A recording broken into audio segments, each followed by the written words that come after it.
Greetings and welcome to Dynatrace Fiscal First Quarter 2026 Earnings Call.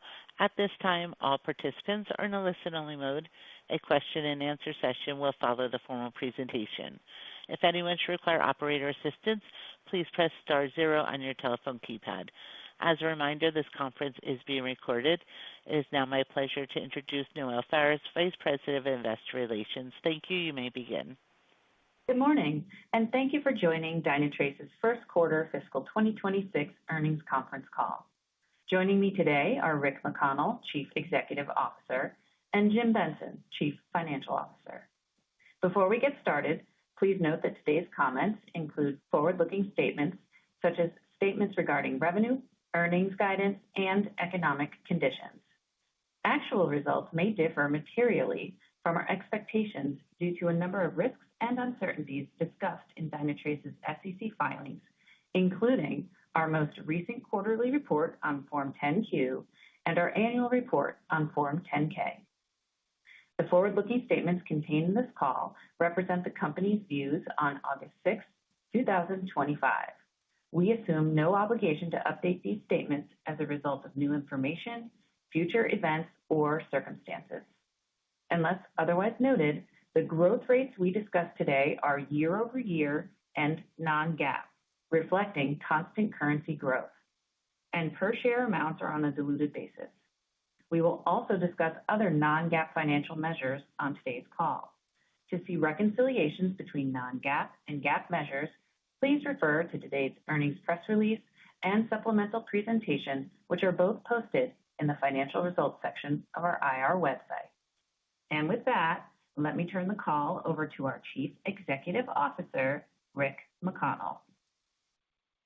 Thanks, Noelle, and good morning, everyone. I'm thrilled to be joining you from our new corporate headquarters in Boston. It's a vibrant, modern space that is a direct reflection of our collaborative and innovative culture, and I am excited to host customer and investor meetings here in the future. Moving on to our Q1 earnings, Dynatrace had a strong start to fiscal 2026. Subscription revenue grew 19%. ARR grew 16%. And pre-tax free cash flow was 33% of revenue on a trailing 12-month basis. These results continue to demonstrate our ability to deliver a powerful combination of top-line growth, profitability, and free cash flow.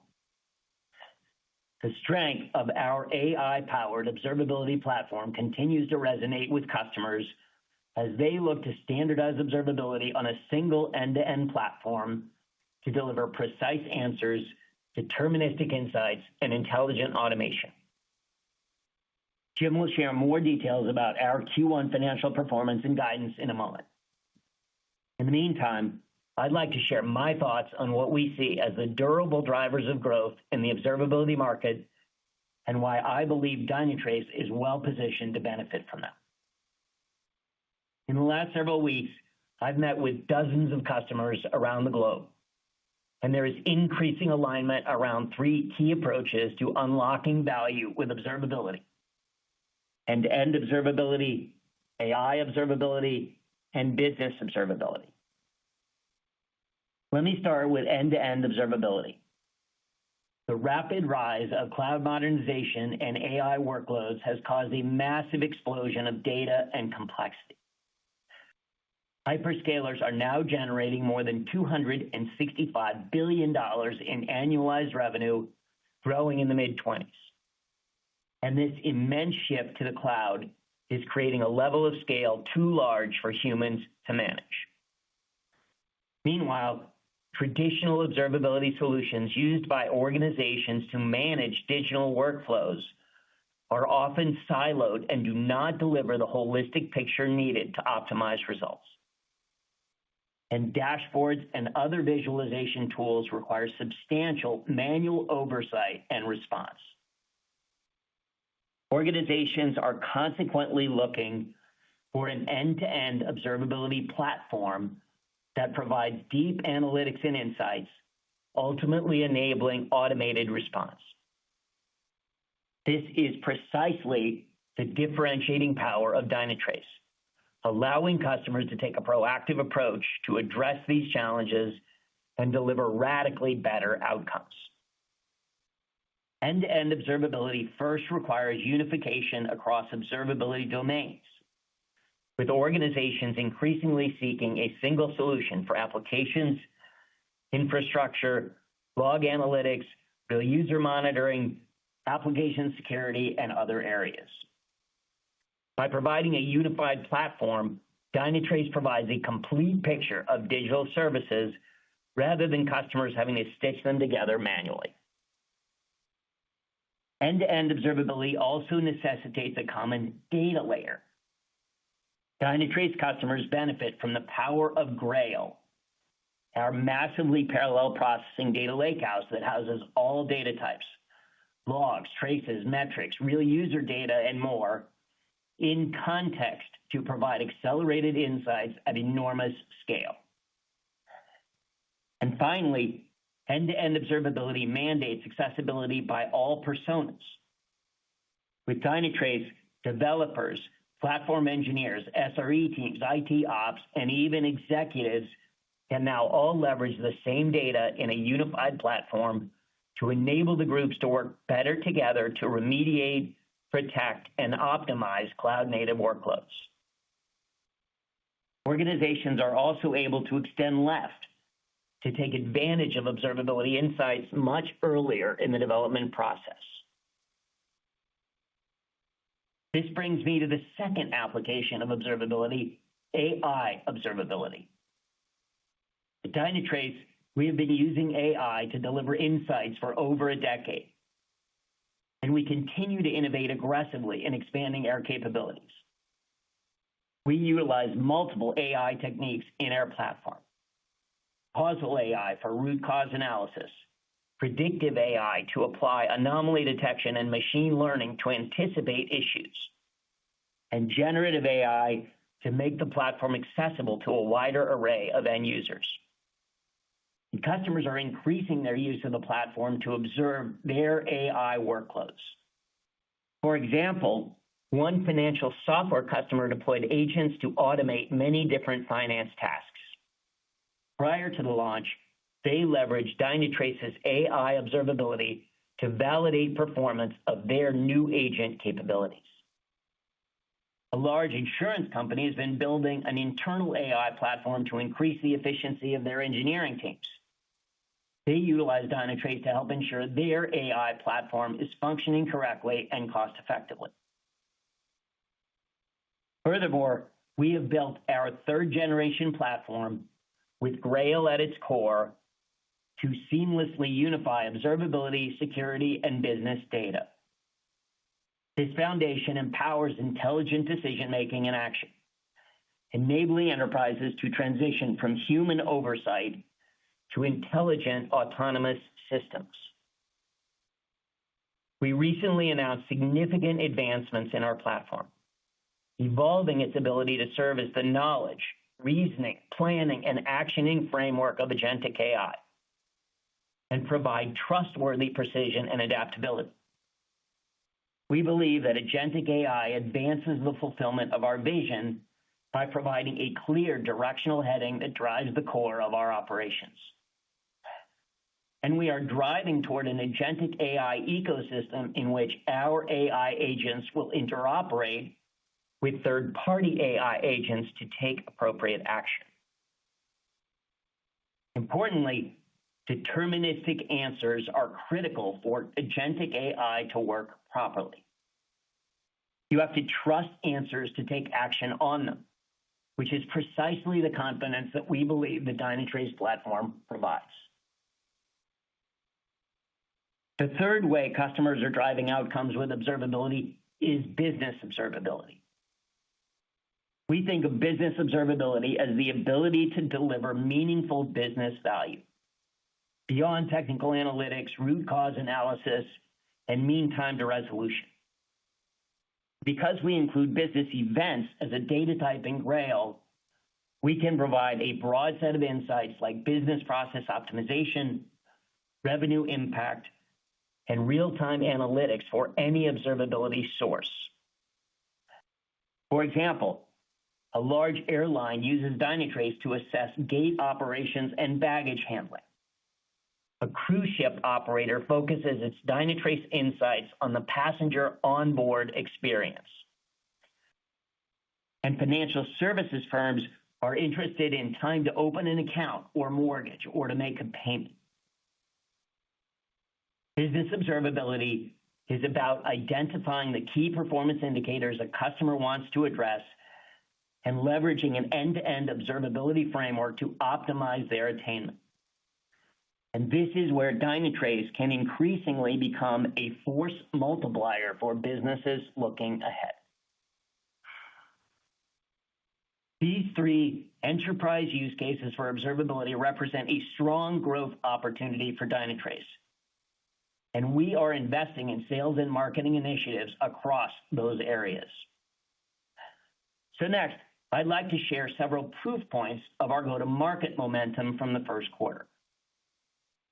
First, the investments we made during fiscal 2025 to align our sales coverage around strategic accounts with a higher propensity to spend is evident in the 12 seven-figure ACV deals closed in the quarter.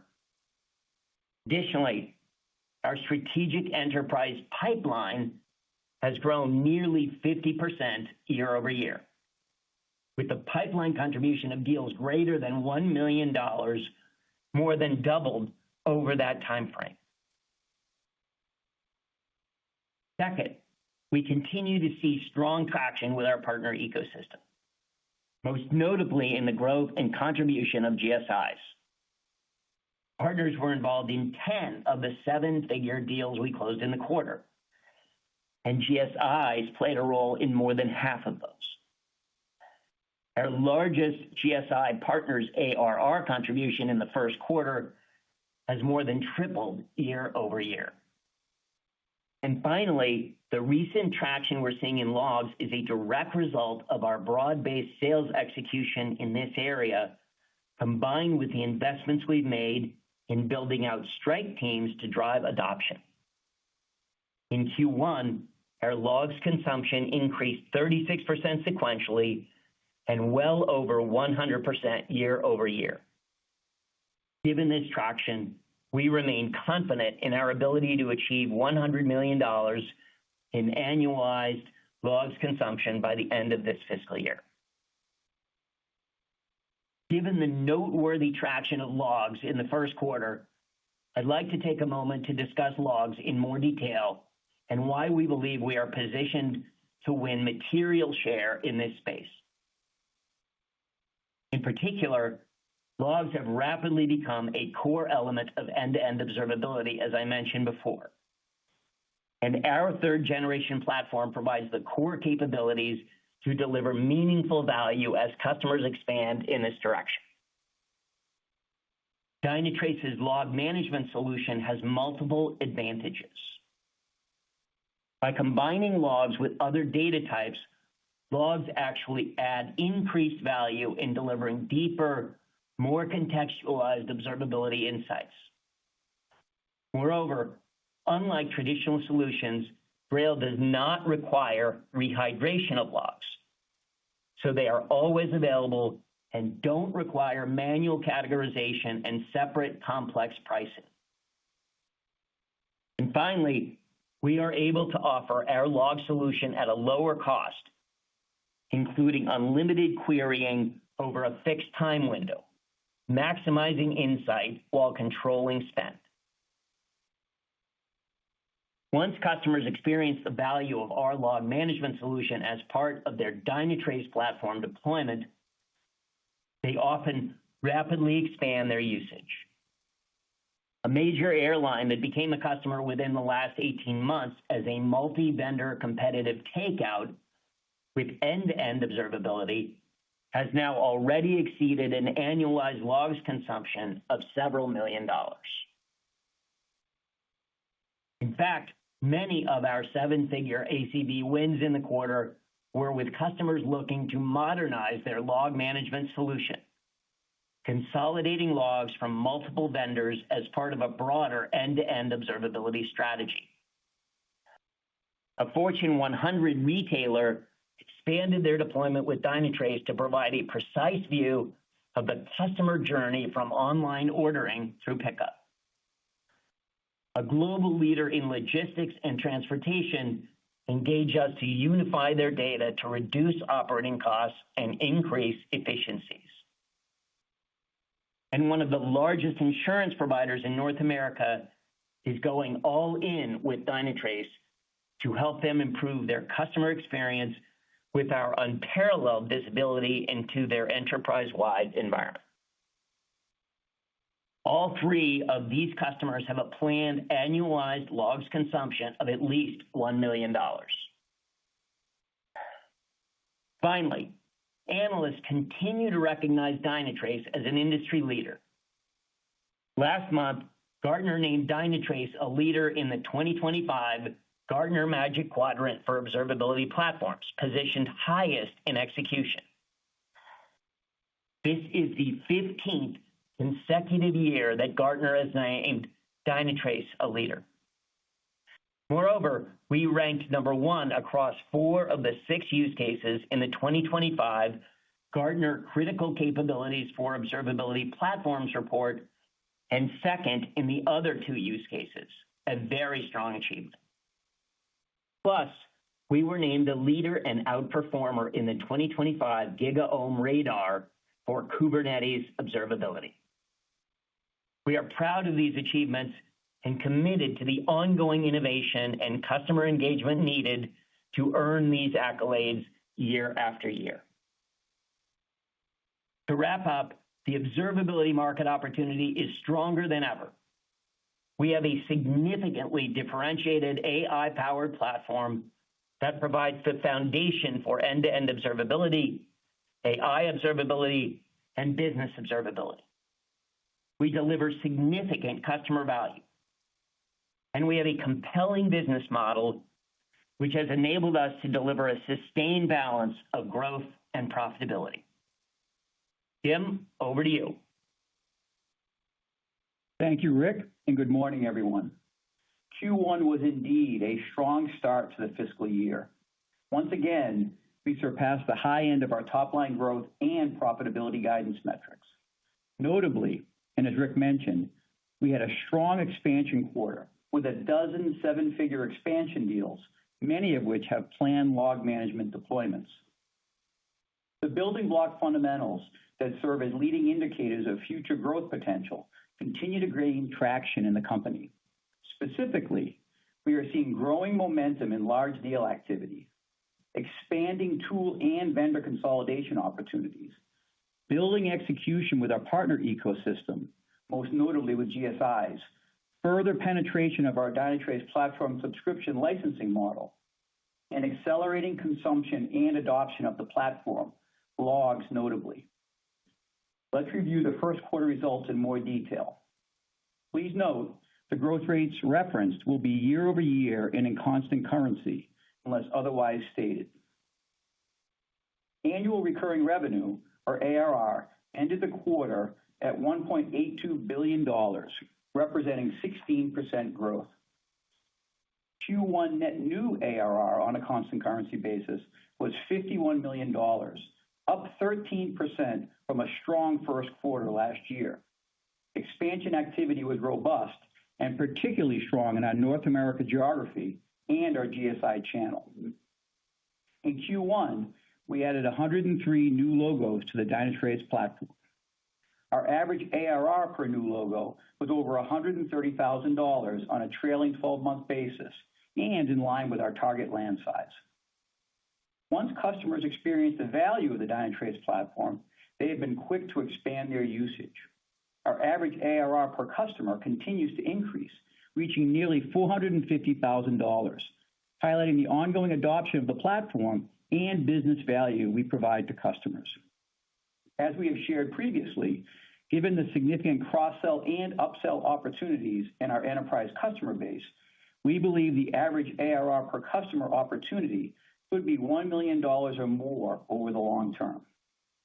The strategic relevance of the Dynatrace platform is further reflected in our gross retention rate, which remained in the mid-90s. Net retention rate, or NRR, was 111% in the first quarter, an improvement from the prior quarter. Our Dynatrace platform subscription licensing model, or DPS, continues to gain traction and adoption. We now have over 45% of our customer base and over 65% of our ARR on DPS. DPS customers with full access to all our platform capabilities adopt roughly 2 times the number of capabilities than those on a SKU-based model. They also consume at a much faster pace, with consumption growth rates nearly 2 times those on a SKU-based model. We've seen particularly robust consumption growth with customers leveraging logs management, our fastest growing offering. This strong consumption sometimes accelerates use above a customer's original commitment, resulting in either early expansion or on-demand consumption, which we refer to as ODC revenue. In Q1, ODC revenue was $11 million. Historically, ODC revenue was recognized in the quarter it was incurred, with quarterly revenue variability driven by DPS expiring commitment dollars that are much lower in the first half than the second half. Now that we have a full year of history with ODC, revenue accounting principles require us to estimate the amount of ODC revenue that we expect to receive over the next 4 quarters and recognize that amount ratably over that same period. The result of doing so yields a one-time cumulative true-up benefit of $7 million in Q1. The simple way to think about it is we delivered $4 million of in-quarter as incurred ODC revenue and $7 million of revenue accrual. Going forward, ODC revenue will have much less quarter-to-quarter variability, and for fiscal 2026 should be in the range of $8 to $9 million per quarter, give or take, depending upon whether and how much our incurred ODC in a quarter varies from our accounting estimates. Moving on to revenue, total revenue for Q1 was $477 million, growing 19% and exceeding the high end of guidance by approximately 200 basis points. Subscription revenue was $458 million, up 19%, also exceeding the high end of guidance by nearly 200 basis points, driven primarily by the incremental ODC revenue I just mentioned. Turning to profitability, non-GAAP operating margin was 30%, exceeding the top end of guidance by 150 basis points, driven mostly by revenue upside flowing through to the bottom line. Non-GAAP net income was $126 million, or 42 cents per diluted share, 4 cents above the high end of our guidance. We generated $262 million of free cash flow in the first quarter. Due to seasonality and variability in billings quarter to quarter, we believe it is best to view free cash flow over a trailing 12-month period. On a trailing 12-month basis, free cash flow was $465 million, or 26% of revenue. As a reminder, this includes a 700 basis point impact related to cash taxes. Pre-tax free cash flow on a trailing 12-month basis was 33% of revenue. Finally, a brief update on our $500 million share repurchase program. In Q1, we repurchased 905,000 shares for $45 million at an average share price of just under $50. Since the inception of the program in May 2024 through June 2025, we have repurchased 4.4 million shares for $218 million at an average share price of just under $50. Moving now to guidance. While demand remains strong, we continue to take a prudent approach to our outlook with 3 factors in mind. First, we are still early in our fiscal year, and while Q1 was a strong start, we do not want to get ahead of ourselves. Second, we have a growing pipeline with an increasing number of larger, more strategic tool consolidation opportunities. These types of deals come with increased timing variability and longer duration to close. Lastly, the fluidity of the macro and geopolitical environment remains a constant. With that as context, let me summarize our updated full-year outlook that we detailed in this morning's press release. We are maintaining our full-year ARR growth guidance of 13 to 14% in constant currency, while passing through the incremental dollars from the weakening of the U.S. dollar since our last call. Full-year ARR is now expected to be roughly $2 billion. While we do not guide to ARR quarterly, we continue to expect first half and second half constant currency net new ARR seasonality to be roughly consistent with last year. Moving now to revenue, we are raising our total revenue and subscription revenue guidance by $7 million in constant currency to account for the revised ODC revenue estimate accounting treatment. This required revenue recognition approach effectively records some revenue from fiscal 27 into fiscal 26 and was not factored into our prior guidance. Total revenue is now expected to be between $1.97 and $1.98 billion, and subscription revenue is expected to be between $1.88 and $1.9 billion, both up 14 to 15%. This revenue guidance includes $35 to $40 million in ODC revenue. Turning to our bottom line, we are maintaining non-GAAP operating margin of 29% and free cash flow margin of 26%. While the weakening dollar is a tailwind to the top line, it is a modest headwind to margins given our expense mix is heavily euro-weighted. Finally, we are raising non-GAAP EPS guidance to a range of $1.58 to $1.61 per diluted share, representing an increase of 2 cents at the midpoint of the range. This non-GAAP EPS is based on a diluted share count of 309 to 310 million shares. Looking to Q2, we expect total revenue to be between $484 and $489 million. Subscription revenue is expected to be between $464 and $469 million, both growing 15 to 16%. From a profit standpoint, non-GAAP income from operations is expected to be between $140 and $145 million, or 29 to 29.5% of revenue. Lastly, non-GAAP EPS is expected to be 40 to 41 cents per diluted share. In summary, we are pleased with our strong start to the fiscal year. We have a proven track record of consistent execution and delivering a balance of strong top-line growth and profitability. While we continue to take a prudent approach to the near-term outlook, we remain optimistic about the fiscal 2026 growth building blocks, and we remain focused on investing in growth initiatives that we expect will drive long-term value. And with that, we will open the line for questions. Operator? Thank you. We will now be conducting a question and answer session. If you would like to ask a question, please press star one on your telephone keypad. A confirmation tone will indicate your line is in the question queue. You may press star two if you would like to remove your question from the queue. For participants using speaker equipment, it may be necessary to pick up your handset before pressing the star keys. We ask that you please limit to one question. One moment while we poll for questions. Our first question is from Koji Ikeda with Bank of America. Please proceed. Yeah, hey guys, thanks so much for taking the question. Really nice performance here. I did want to ask you a question on the guide. You know, Jim, you gave a lot of color and appreciate that in the prepared remarks.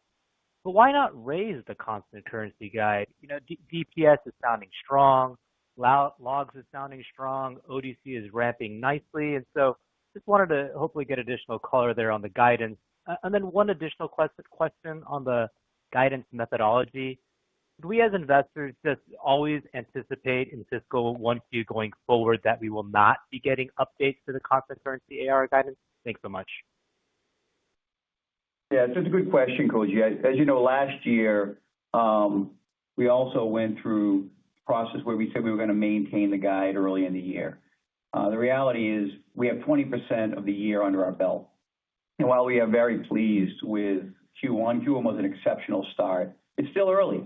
And I tried to highlight some things that really factor into why we think it makes sense to maintain a prudent guide. It doesn't mean that we don't have confidence in the business. We actually do. There's a lot of momentum going on in the business, that we have growing pipeline, but that pipeline is very weighted towards large deals. Large deals have a more uncertainty around the close timing. And so we just felt it made sense early in the year, maintain the guide. We put some good points on the board here in Q1. we'll see how Q2 progresses, and then we'll provide an update then. But we are very optimistic about the building blocks that I tried to outline kind of in our prepared remarks.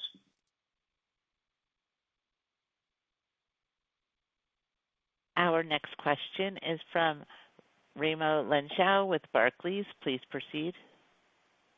Thank you. Congrats from me as well.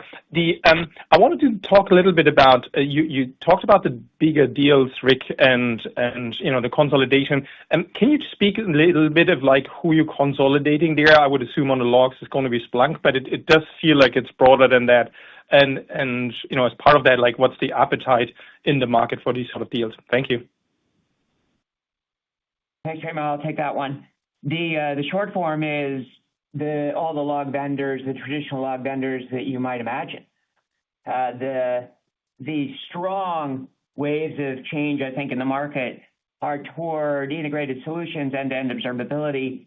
And what this is rendering is that isolated log solutions just aren't delivering to customer needs. And by integrating that into an end-to-end observability framework, we find that customers are getting better outcomes at lower overall cost. And that's why they're coming to Dynatrace. They want an integrated platform. We provide that with better outcomes than they would otherwise get from standalone log offerings. Okay, makes sense. Thank you.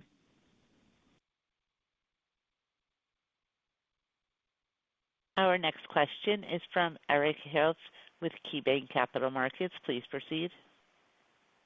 Hi, good morning. Thanks for taking the question, and congrats on a strong start to the year and the acceleration and net new ARR. Rick, Jim, so it seemed like clearly a strong quarter on large expansion deals. I'm curious to understand a little bit better, given some of the go-to-market changes earlier this year, if kind of the activity you saw on expansion is above the typical trend line, and if kind of the expansion activity is being driven by customers consuming in excess of their commitments, and given kind of the compensation structure more towards commitments versus consumption, if that's driving the behavior you expected to see. Thanks. Good question, Eric. That as you mentioned, we did change kind of our sales incentive model relative to ARR versus on-demand consumption. So that may have had some modest impact.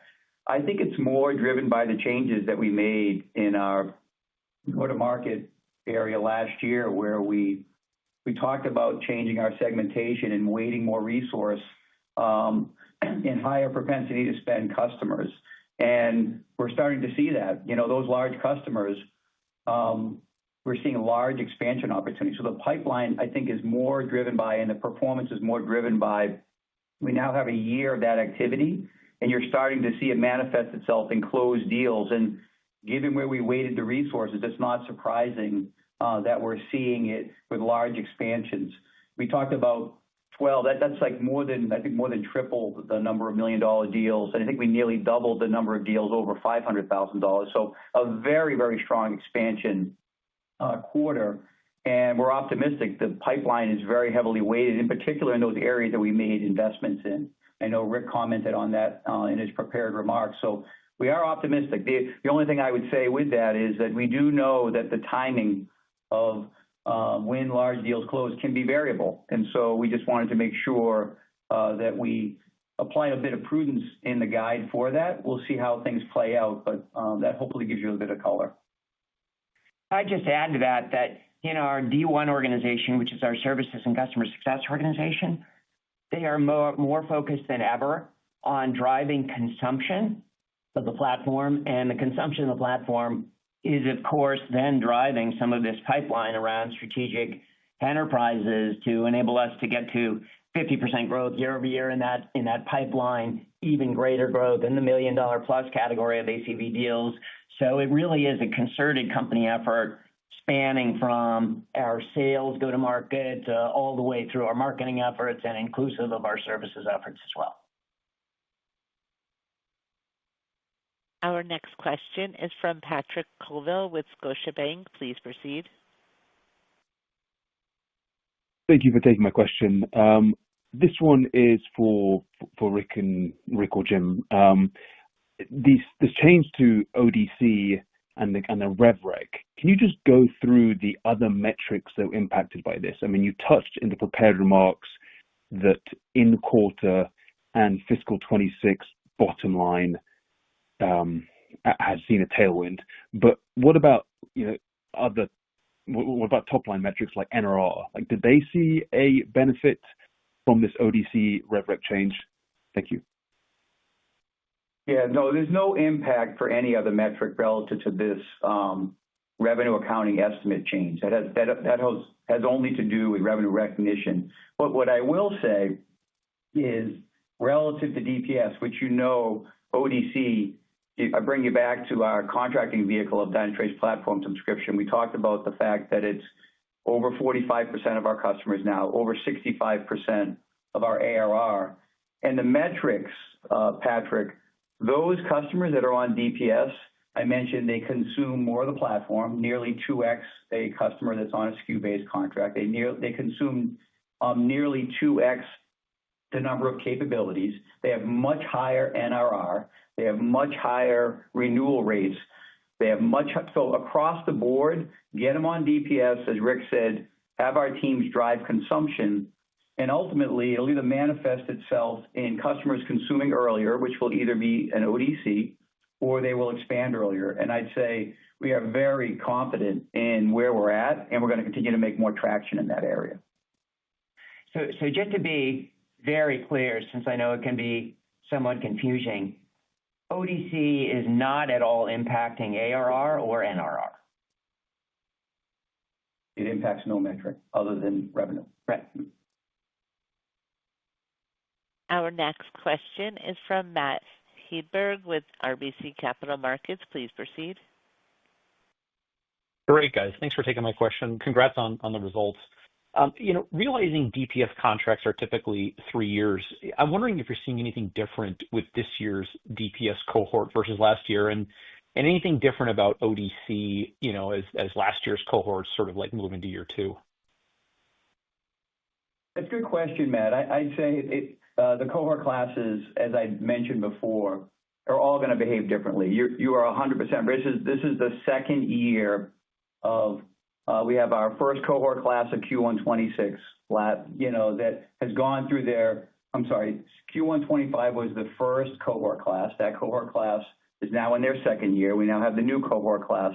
They do behave differently. I mentioned before that ODCs can be heavily weighted and are heavily weighted relative to a small number of customers. And so that's no different this quarter than it was last year. The good news is, I'd say customers continue to consume at a rapid rate on the platform, and we continue to see ODC at a reasonable clip. But yes, the behavior is different, but the behavior still is customers that are on a DPS contract, whether in their first cohort class or their second, are consuming at a very rapid rate.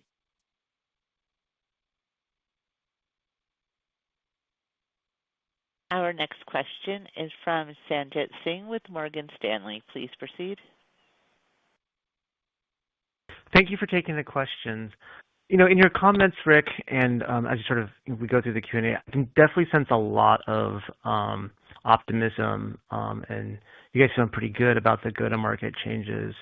I'm trying to dig into how the go-to-market changes are manifesting. And you mentioned the strategic account pipeline up 50%. Is there any way to compare that? Say if we rewind back to this time last year, is that an improvement versus this time last year? And how are the composition of deals, whether from a deal size perspective or the number of products perspective, any way to sort of contextualize how the deals are changing? And I think the other thing I would add is that, we've talked about large deal uncertainty in the past. You guys famously signed a $100 million TCV deal a couple of years ago. Are we saying that there's more of these types of deals in the pipeline, driven by some of the go-to-market changes that you guys have been implementing over the past several quarters? Thanks. So I'll take a crack at that, and Rick can comment. It's a great question, Sanjit. I would say that it's not surprising that versus last year, we had just made the changes early last year. So in Q1, you wouldn't have expected necessarily the growth in pipeline and the growth in deal sizes relative to the changes that we made, because it was still early. So it is a significant improvement from where we were last year, both in pipeline and in deal sizes, and in particular, the areas that we made the investments in, which we had talked about. We were making investments in higher propensity to spend customers, largely the Global 500, and then secondarily within the kind of below that in the large enterprises. So it is a significant change from where we were last Q1. And I would say probably not surprising because of where we put resources. They were large customers, large complex environments, where there's a lot of spend on observability with multiple tools. So the fact that we're seeing growing deal sizes and growing pipeline probably isn't a surprise. You are right that I think I talked about it maybe a year and a half ago as an emerging trend. We're seeing this continue to build. So the good news is expansion activity with large deals is growing. I'd say the caution with that is it takes a while. It takes a while for these deals to close, and timing uncertainty is really something that we tried to factor into the guide. And I would say, Sanjit, just to add to that, if we really replay the clock a couple of years ago, it was an APM motion. It was one of selling applications in a land and expand fashion, really around apps. Fast forward to our third generation platform that we have today. This is a comprehensive end-to-end platform. It is inclusive of Grail. It has all data types factored in. As I mentioned in my prepared remarks, it is addressing applications, infrastructure, log management, real user monitoring, application security, and so on. And the result of this is the sales motion that's expanded quite broadly over these last couple of years to be more focused on end-to-end observability, more focused on cloud and AI native, which is a strong and emerging area of growth for us. And the result is really manifested in the first quarter numbers. You see log growth and acceleration that's material. You see DPS now at 65% plus of overall ARR. You see partner growth with strong performance out of the GSIs and co-sell with hyperscalers of north of 50%. And you see the pipeline growth, especially in the strategic pipeline and the higher end pipeline that's growing faster than that. So the indicators that we wanted to see, we're beginning to see in the numbers, and they're resulting in the performance you saw in the first quarter. Our next question is from Will Power with Robert W. Baird. Please proceed. Hi, thanks. Yeah, I guess I want to come back a little bit, perhaps to the previous question. I mean, it sounds like you're clearly, kind of reaping some of the benefits of the go-to-market, changes put in place about a year and a half ago or so. Maybe you can just share any more color on kind of where we are in that journey. Is there anything with respect to, sales tenure or sales productivity, and just trying to figure out, how much more there might be, still to go as we kind of move through this year and over the next, 12 months. What's still in front of us on those go-to-market changes? Yeah, I mean, those go-to-market changes, you're right, Will, they've been in place for a little over a year, so they are maturing.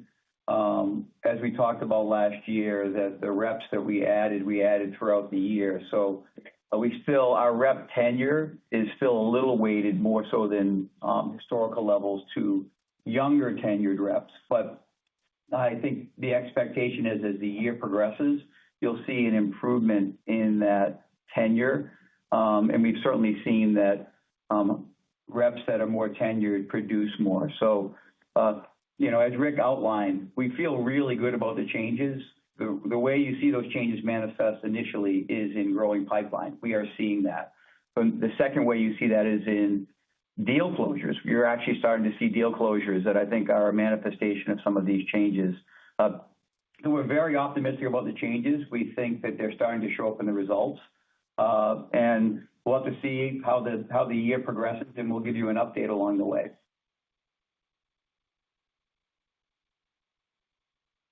Our next question is from Kash Rangan with Goldman Sachs. Please proceed. Hi, thank you very much, Rick. I have to say that your moves transforming the GTM, transforming the product approach with AI have really started to pay off. So nice job on that. As you look at the success of the company with the new approach to DPS, What are your learnings that you can take away from things that have worked and that you could put to work in an amplified manner as you broadly institutionalize the transformation to more consumption? That's one bigger picture question. Second is, what are you hearing? What's the mark to market on tariff talk with your customer base and prospecting? Thank you so much. I mean, on the DPS front, I think the main learning was that we were constraining our customers, and this is now dating back a few years ago to our legacy pricing model. We were constraining our customers in growing based on a legacy pricing model that forced separate contracting across all the individual modules, and it wasn't providing them access with the comprehensive platform. What DPS does, as we've made note in many prior calls, is to provide full access to the platform and allow a consumption drawdown. And this is accelerated consumption of the individual modules and capabilities. It's also accelerated overall consumption growth. And our view, to your point on consumption cash, is just that consumption ultimately we do believe drives either incremental ARR or it drives ODC. So the benefit of this overall cycle is that it is overall accretive to ARR and revenue over the course of time. And we believe that we're beginning to realize that now that we're sitting at 65% of ARR on DPS. So that's the DPS question. On tariffs, I would say we've seen very little impact from tariffs thus far. We continue to plan and forecast with a cautious outlook on macro, just because those changes are very hard to predict, as you all are more than aware. So we take a cautious outlook, and we'll see how they evolve and how the impact occurs if it occurs over time. But we haven't seen substantial impact at this juncture. Our next question is from Mark Murphy with JP Morgan. Please proceed. Hey guys, this is Noah on for Mark Murphy. Thanks for taking our question. You noted that the enterprise pipeline, I think, is up about 50%, and that log management remains a major opportunity, reiterating the $100 million milestone. Can you unpack how much of that pipeline strength is being driven by log-related demand specifically, or potentially other adjacent solutions? Thank you. So relative to the breakdown of the pipeline, that I would say we're continuing to see more and more interest in logs. So I'd say more of the pipeline gets weighted to kind of log areas. And as Rick outlined in kind of his comment earlier, that the play that is working really, really well for Dynatrace, he mentioned the three plays that we had outlined around end-to-end observability, your traditional LAM with APM, and then cloud native. The play that is really resonating and we're getting really good traction is an end-to-end observability. And in end-to-end observability, it almost always includes a discussion about logs. So we're seeing not just activity with logs, but when you have an end-to-end discussion, logs is almost always included in that. Our next question is from Mike Cikos with Needham & Company. Please proceed. Great. Thanks, guys. Just to circle up on the ODC comments again, but appreciate the disclosures around this accounting treatment here and the updated forecast for, call it, $8 to $9 million per quarter over the rest of the year. If I strip out the $7 million one-time true up in Q1, we still shake out somewhere around that $30 million that you guys were expecting for the full year. So I just wanted to see Q1. It sounds like ODC adjusted for that true up was in line with expectations. That's the first part. And then the second part, as far as these ODC customers, are you seeing customers early renew at this point? And if they are, what does that look like? Yeah, so the simple answer to your first question is yes, we are actually maintaining the 30. The 30 is still unchanged. The 4 that we did in Q1 under our as incurred treatment was roughly in line with our expectations. We increased the full year, as I mentioned, in a range to 35 to 40, and that's largely because of this accounting estimate change. But relative to customers, that we have a mixed bag. You have some customers that will go into ODC, some customers that will go into an early expansion. I would not say the large expansions that we saw in the quarter were driven by customers that early expanded versus ODC, that wasn't necessarily the nature of those customers. So I think more of the expansion activity that was healthy in the quarter was just driven by broader end-to-end observability deals and not necessarily driven by someone that was over-consuming their commitment. Our next question is from Andrew Sherman with TD Cowen. Please proceed. Oh, great. Thanks. Congrats. Jim, the NRR of 111% was a nice uptick. Now that DPS is 60% of ARR, is there any reason why we wouldn't see NRR continue to increase a little bit throughout the year? Yeah, I mean, it's a good question. I do think whether it expands during the year, we'll have to see how it plays out. What I would say is, given the pipeline health that I mentioned and the pipeline being pretty weighted to expansion activity, we have a very large and healthy pipeline on expansion. I would expect this year that expansions to probably be a heavier mix of our net new ARR than it has been historically. I think historically it's been a third new logos and 2/3 of expansions. I would expect that might be a little bit heavier to expansions this year just because of the health of the pipeline on expansions. Great. Thank you. Our next question is from Brent Thill with Jefferies. Please proceed. Thanks. Good morning. Just on AI, there was a view that last year that many enterprises were confused and trying to figure things out. They seem to be on a bigger route and making better decisions. Do you think this is starting to aid and help in some of the decisions that you're seeing and fall through in your own core business? How would you characterize just the enterprise AI adoption demand and what tailwind that's starting to add to your business? I would say it's accelerating. There's more and more discussion about internal use. Certainly more and more discussions that I'm having with customers on an increasingly frequent basis around utilization of AI in observability use cases. As I mentioned in my earlier remarks, we're spending a lot of time on AI utilization as we have in the platform for a long time, but also extending that to agentic AI. We are already delivering predictive operations that integrates with causal and predictive AI, along with integrating that to our automation engine to enable automated response. We have posted our MCP server to GitHub, which has been downloaded now thousands of times by developers to use in their IDEs and their development environments. Those MCP server capabilities are integrating into our overall Dynatrace platform and therefore enabling that access by developers. And finally, that's leading into a foundational approach to agentic AI, where we're really driving the integration not into just Dynatrace agents, but also third-party agents to be able to execute to create a truly autonomous system. So we're all over it, and we think that this is going to be a very, very critical evolution in the observability industry that we believe that we're well poised to take advantage of. Our next question is from Keith Bachman with BMO Capital Markets. Please proceed. Hi, thank you very much. I actually wanted to discuss the competitive landscape and seeing, given the expansion of your portfolio, the dynamics surrounding, it seems to be a market consolidating to two primary vendors. What do you think the current dynamics of the market suggest about the competitive landscape? I know Brent asked about the growth of AI, your logs fundamentals, and in particular, if we think about open source solutions and how customers may be looking at that.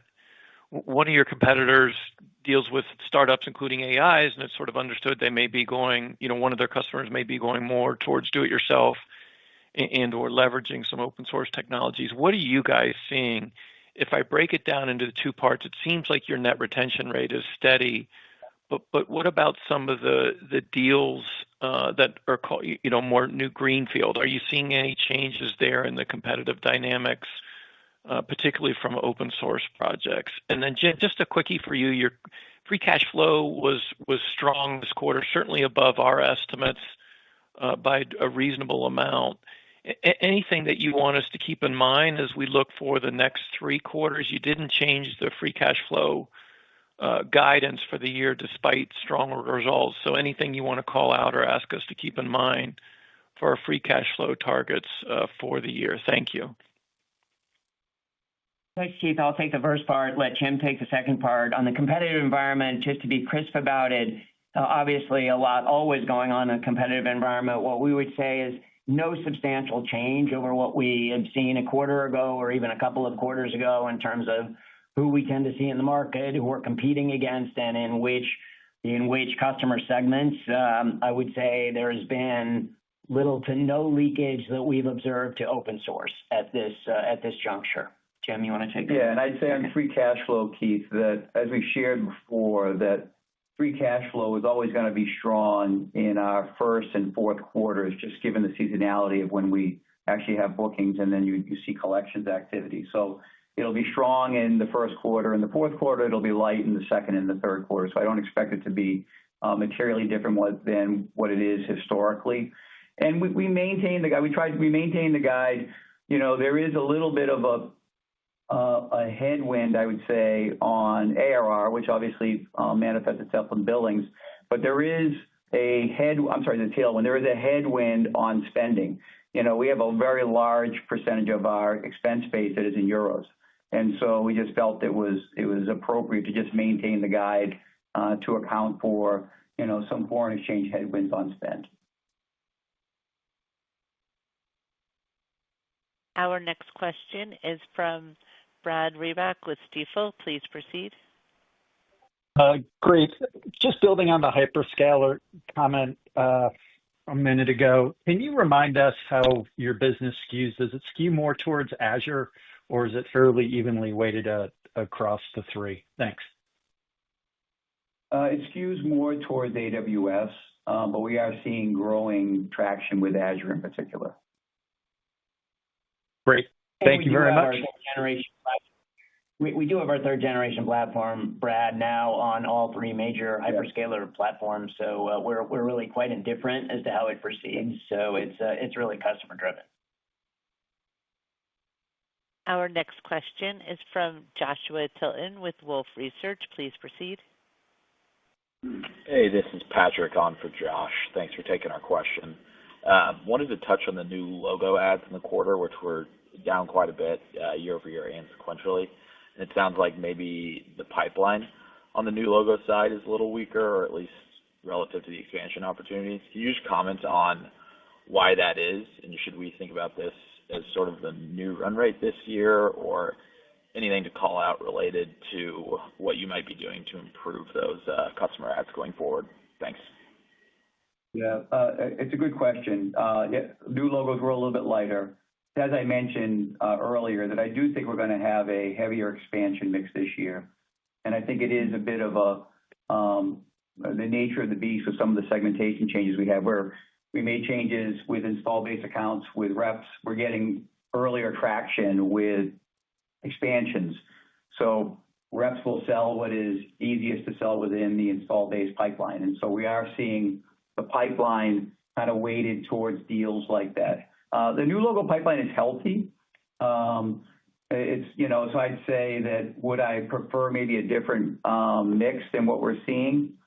Maybe, but I feel pretty good about the overall health of the pipeline. And whether it comes in as an expansion or whether it comes in as new logo, I'd say that's just a mixed question. And you're going to have some quarters where new logos are strong, and you're going to have some quarters where new logos are not. I think the important thing on new logos that we've talked about is making sure that the customers that you're bringing on, that you land them at the right size. We find if you land them at the right size, and we know roughly 90% of our customers roughly land on a DPS contract, you land them over $100,000, the propensity to expand is much greater. And so the focus is more on the quality of the land than necessarily the units. Our next question is from Miller Jump with Truist Securities. Please proceed. Hey, great. Thank you for squeezing me in. So obviously it's early on this, but I'm just curious if there's any contribution to pipeline and early assessment you could give us on the rollout of the strike teams. And maybe as we think about opportunities for additional strike teams down the road, what are the key criteria that you're using to determine if a strike team is beneficial to a technology? Thanks. Yeah. So, I mean, what I will say is we are already seeing an impact of the strike teams, notably with logs. I would say we're seeing progress with the two strike teams that we do have, which is logs and security, but we have seen notable traction in logs. And, Rick commented on that in his prepared remarks. And I'd say the criteria is more the, what is the product? What is the familiarity with the sales organization? What is our ability for something that is newer to get traction with people that are steep in that particular product area versus someone that's maybe more a generalist across product categories. So I'd say right now it's logs. Right now it's application security. We'll see if there are newer areas. And I'd say the criteria is, do we think that those teams helping customers will accelerate consumption? And then two, those teams working with our sales organization to accelerate productivity of deals and deal activity. We have reached the end of our question and answer session. I would like to turn the floor back over to Rick for closing remarks. Well, thank you all for your engaged questions and ongoing support. As always, to close, we are off to a strong start to fiscal 2026. We have many tailwinds, logs, DPS, partners, pipeline growth, end-to-end observability that we are very enthusiastic about as we look ahead. We look forward to connecting with you at IR events over the coming months, and we wish you all a very good day. Thank you. This will Goodbye. conclude today's conference. Thank you for your participation. You may disconnect your lines at this time.